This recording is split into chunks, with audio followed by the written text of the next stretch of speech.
Encounter is brought to you by the Broome County Council of Churches, where we connect compassion with needs as we inspire growth with dignity. You'll find us in special places throughout the community. For those who remain hungry, we provide meals. For those who are challenged, we build wheelchair ramps. We comfort those who are ill, minister to those who are confined, and we remain an advocate for change and understanding on behalf of every element of our community. Connect and inspire. Encounter the Broome County Council of Churches.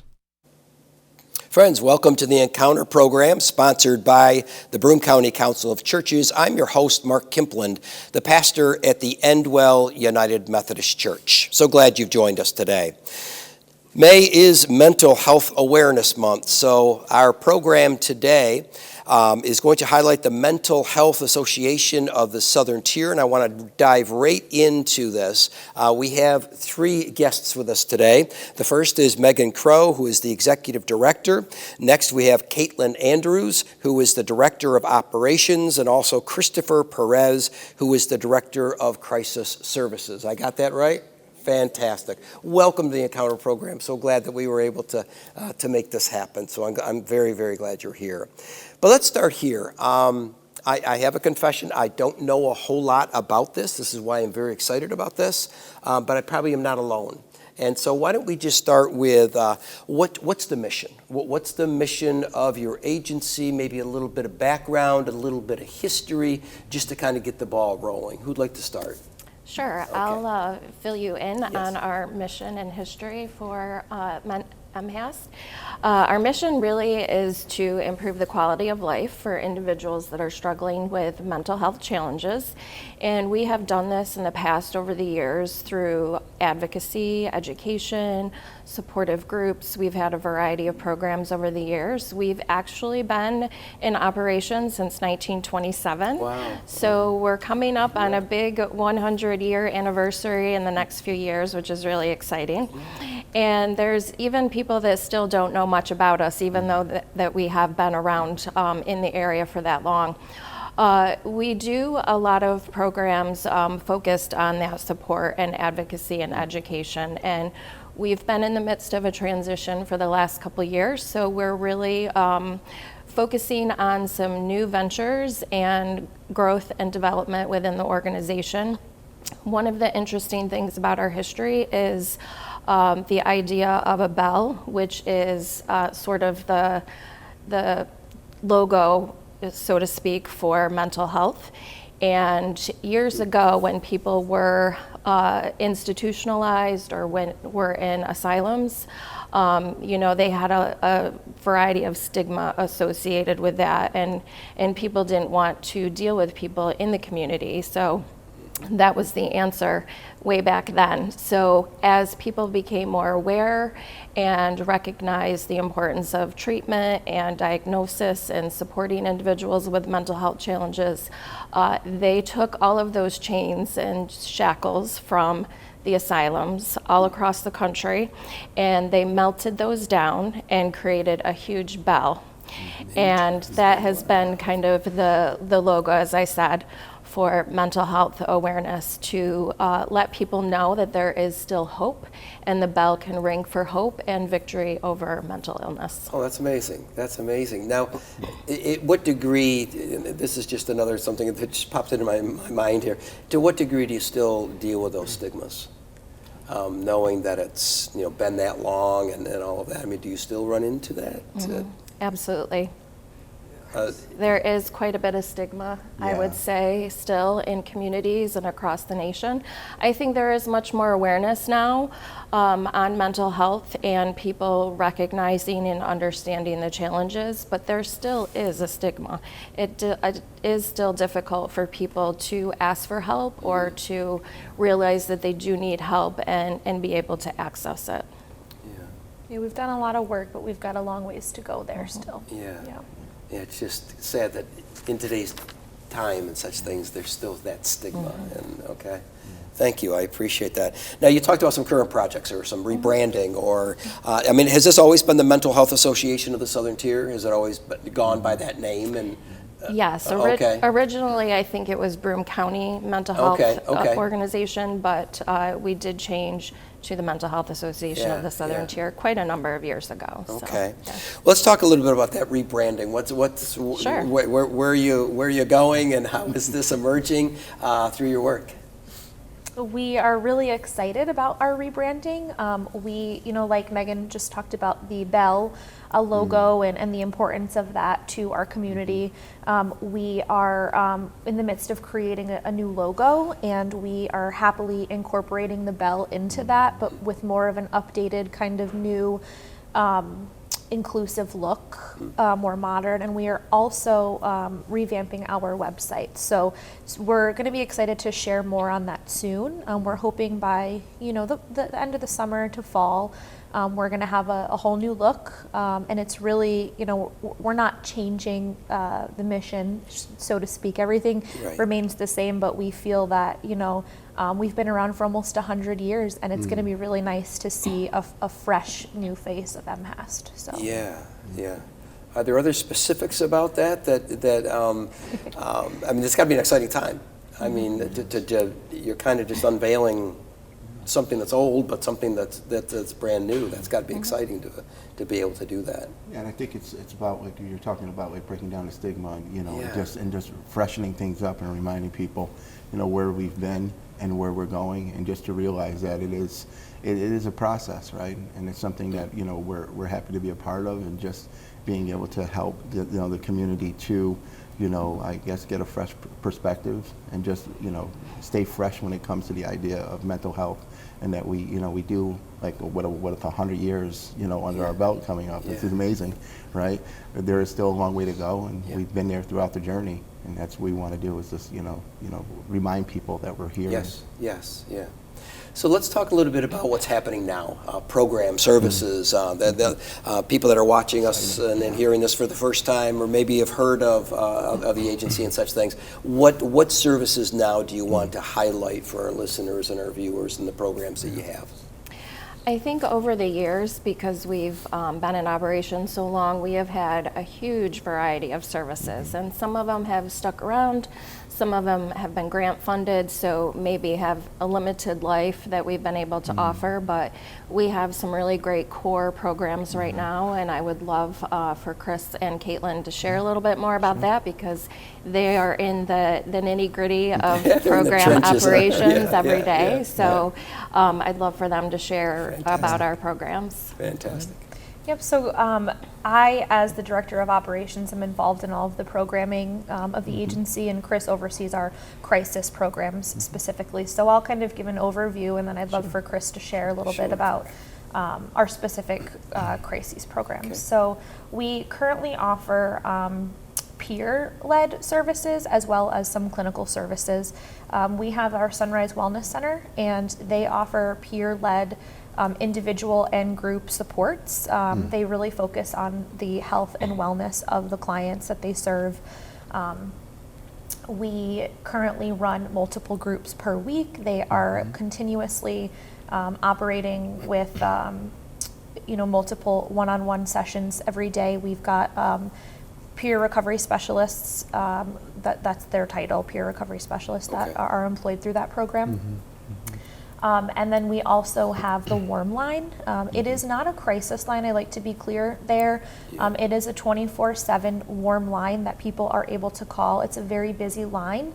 It is utilized within our community and beyond. All over the country, people actually call into this line.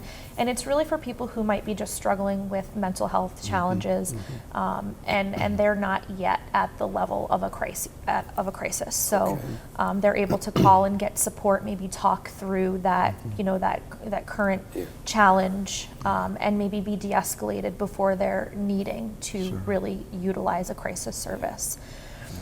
We've got our Crisis Respite House, which is one of our crisis programs. And that is a place where clients can come and stay for up to 28 days. It is a 6-bed facility, and during that time they're able to receive some case management services, some, again, peer-led, which we'll talk a little bit more about in a little bit, but our peer-led supports, groups, programs, things like that. They can work on goals to kind of help maybe get them out of the crisis that they were in when they came to us, to the house. Yep. You do not need a mental health diagnosis to be admitted to the program, to the house, but it's for people who might be struggling with a crisis. Does not mean just because you're struggling with a crisis that you necessarily have a mental health diagnosis.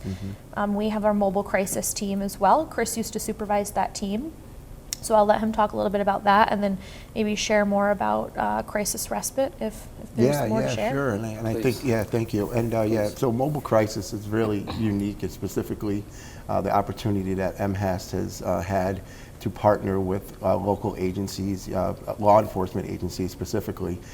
So this was, it's been around since about 2017.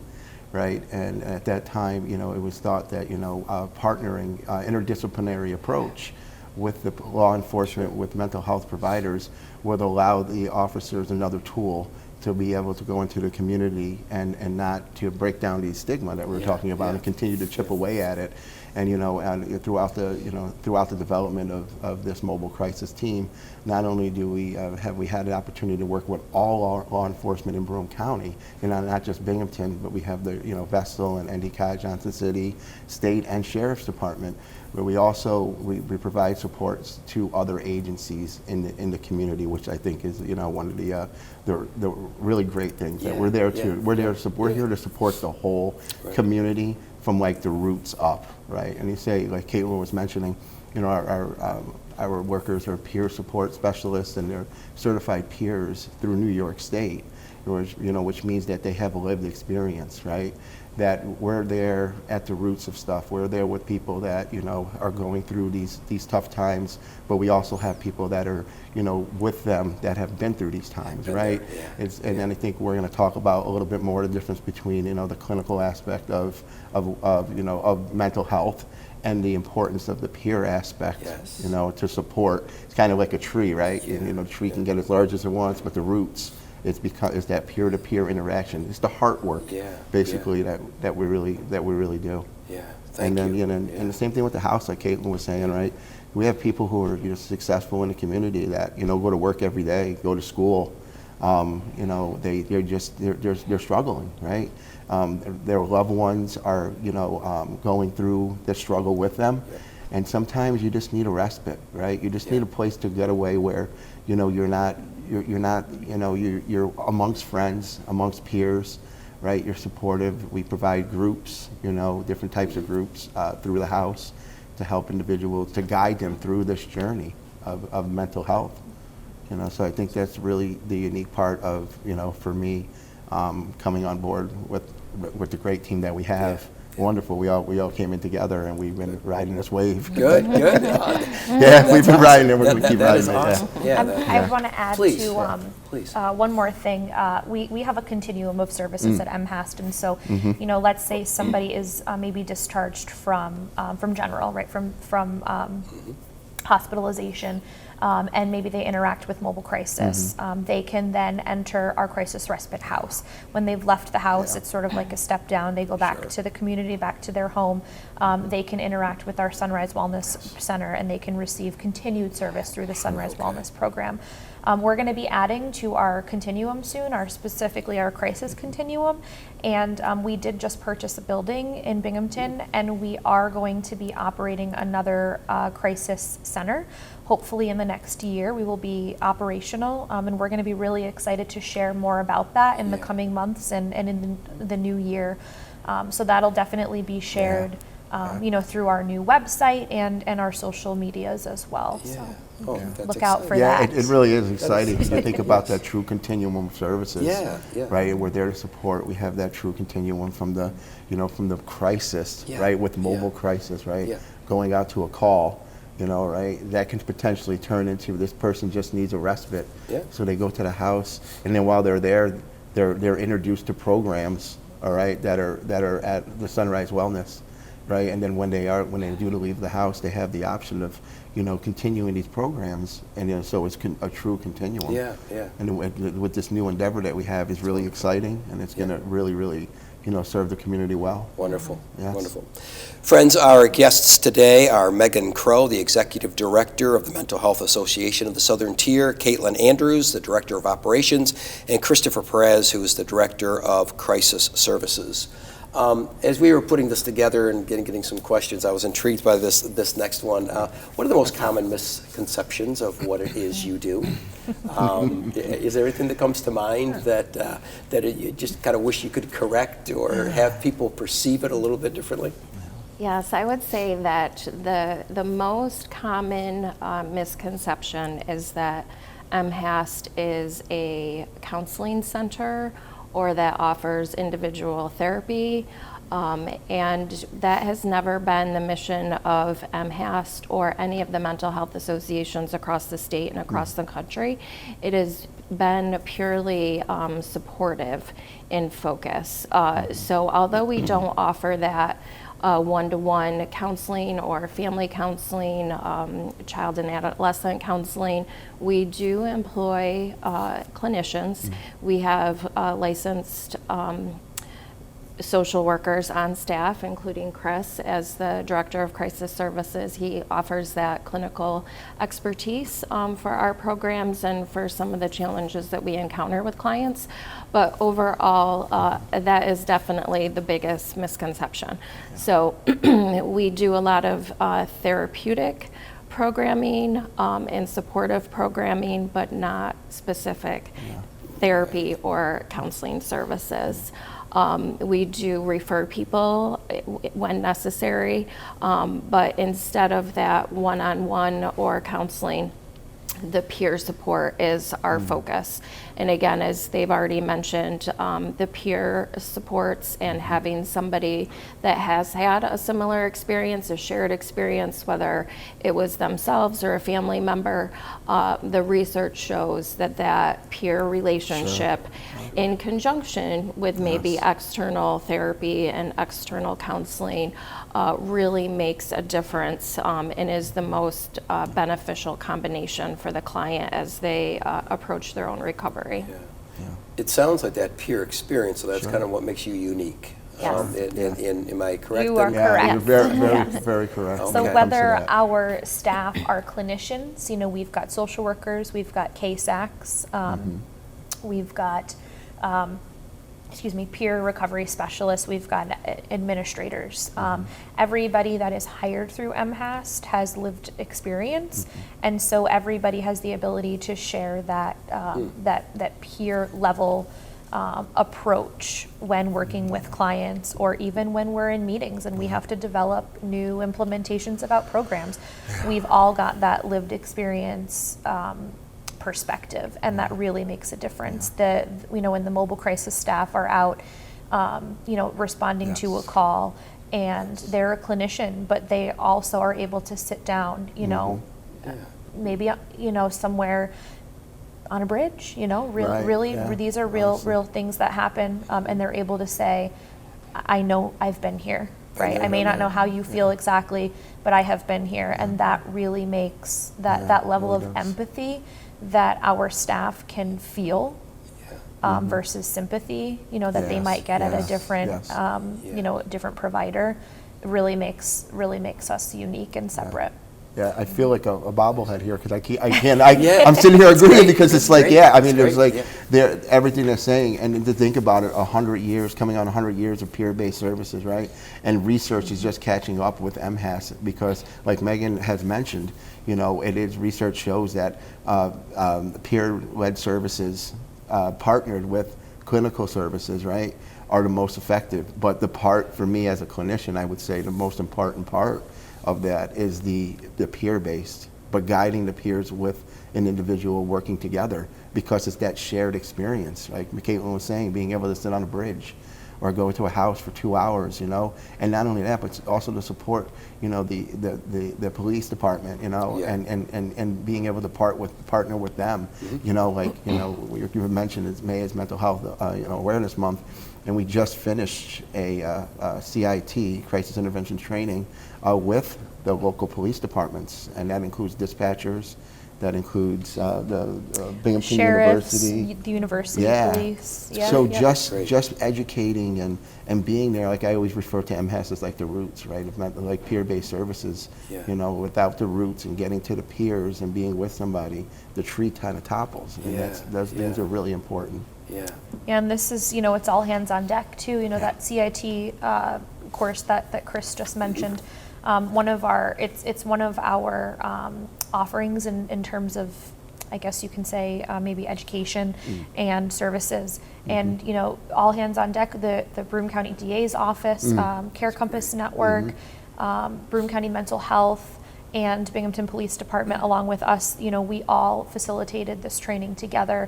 We were able to bring 22 police officers from seven different agencies, well, dispatch included, seven different agencies together.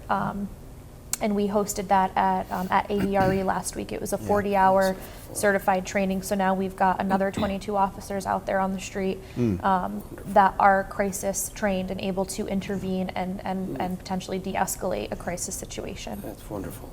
It takes a community to raise all of us. Yes. Those layers, those dynamics, just kind of working together. So Sure. we're not the islands that we think we are. Kind of dealing with life and our stuff. Yeah. So, And that's the other thing that wonderful. makes us unique is that our survey, and Kaitlyn, basically chime in on this, please, right? I just want to throw it out there, but the thing is that we don't, our services are provided to everyone. It doesn't matter whether you have insurance, whether you have, the money out of pocket, right? This is a service that, is funded to the point where it's a public service, and I like the fact that Kaitlyn mentioned the idea of we bring people together, right? To help break down the stigma, right? Is through education, right? And then on top of that, we have mental health first aid training, that allows the basics to allow individuals in the community to just learn about the basics of mental health and how to engage, because there are a lot of individuals who have mental health, mental illness, right? But there are loved ones that are going through it with them, right? So it's not, it's tough on them as well. So they need supports as well. So we give the basic fundamentals of what mental health is and what it isn't. Right. And that's the important thing is breaking down the stigma is not only what mental health is, but what it isn't. Because for so long we see, just like with anything else, we see the bad apples, right? They always show, on TV what mental health is not, but it's really not. It's really not the way it is. Yeah. Yep, absolutely. Let me ask this. The viewers and folks listening to this show, how would one connect with you? Can you give some information about that as to how they can just kind of access your services and such things? How would one go about doing that? Sure. Our main office is on Broad Ave in Binghamton, and our phone number is 607-771-8888. So it's pretty easy to remember. And anyone that is interested in learning more about our programs or services is welcome to call that number. And we can direct you to the correct manager or the correct program to get that information. We're always interested in trying to support the community through volunteer opportunities or even intern opportunities. So we do like to engage individuals on that level too, not just our clients. And as far as social media, we have a Facebook account, so Mental Health Association of the Southern Tier on Facebook and on LinkedIn, as well as our website, which is www.mhast.org. Awesome. Wow, that was very good. That was great. That was awesome. You're on radio. Friends, I am thrilled to be joined today by Megan Crowe, Kaitlyn Andrews, and Christopher Perez from the Mental Health Association of the Southern Tier. We have about 4 minutes left, and I would just like to ask this, and this is my pastor hat that I'm kind of wearing. Just real quickly, if you could, for each of you, a question. What's the biggest joy in what you do, and what's your biggest frustration? in this type of work, in what you're doing? That's a great question. I will, I guess, lead with an answer and then pass it down the line. Sounds good. I think one of the best things about making a choice to come to MHAST is just the ability to make a difference in the lives of people that are really struggling in a variety of ways. So being able to offer some really great services to individuals and to be able to serve the community and also partner with other community organizations is really exciting. And I think, again, being able to see positive results in the people that are associated with MHAST is really exciting. I think the frustrating aspect, as with any nonprofit organization, I think is funding and being limited with your financials. So looking for opportunities to fundraise or to find opportunities for grants. Those are always a struggle for nonprofits, especially when they desire to do such great work. So that is a frustration, and I think just having not enough time in the day would be my other frustration to accomplish, again, really good work, really hard work. And, we're a small organization, so every little minute counts in order to make that overall impact. Yeah, I'm sure there's not many days you kind of stop the day and, well, mental health is all taken care of today. Right. Exactly. But it is a great place to be. It's a great place to work, and we truly do desire to make a great difference in our community. Christopher, what about you? We have about a I'll go over the best part about it is just being able to serve our community and just being able to become part of, the glue of bringing people together and just, having these conversations. And for me, and I want Kaitlyn to have a chance as well, but the worst part about this for me is, the hardest part is that it's a process, right? You want to get there, but it's just waiting it. You have to wait, and that's the hard part about it. But it's joyous too, while you sit back and watch it all. So that's what I would say, really brief, because I want I you have something to say. Thank you. Do I have time? Yes, you do. You always Yes, you do. My favorite part really is coming to work, coming together maybe for a staff meeting and getting to hear, or walking the halls and getting to hear a story from staff, a positive story. We always ask in a staff meeting for each program to share at least one positive story, because mental health can be, really tough and challenging, whether you're on the serving side or the receiving side. And so hearing those stories really helps us see what a difference that we and our staff are making. I have to agree with Megan and Chris both, in the frustrations. And I think too, it goes to a lack of resources in the community. Everybody struggles with the same sort of lack of funding, lack of resources. And when people say, where can we go for this service? We don't always have an answer. And that's where we have to continue to do the work. Yeah. Well, I thank you for doing the hard work. And it's laborious, I'm sure, and mentally and emotionally draining at times, but also joyous, to see lives change. And not everybody can do what you do. And I just want to take this time to thank you for being in the trenches. I've always been amazed at this area in Broome County as to the services that are available for people based on, what we have to fund them with. They're doing yeoman's work, and so I truly thank you very, very much. Well, thank you for having us here today. We're so happy we to appreciate it. Thank you so much. You are most welcome. Friends, again, our guests have been Megan Crowe, Kaitlyn Andrews, and Christopher Perez from the Mental Health Association of the Southern Tier. I hope this time has been a blessing to you, and please visit their website, connect with them, and see how you might help their efforts. Have a wonderful day. God bless.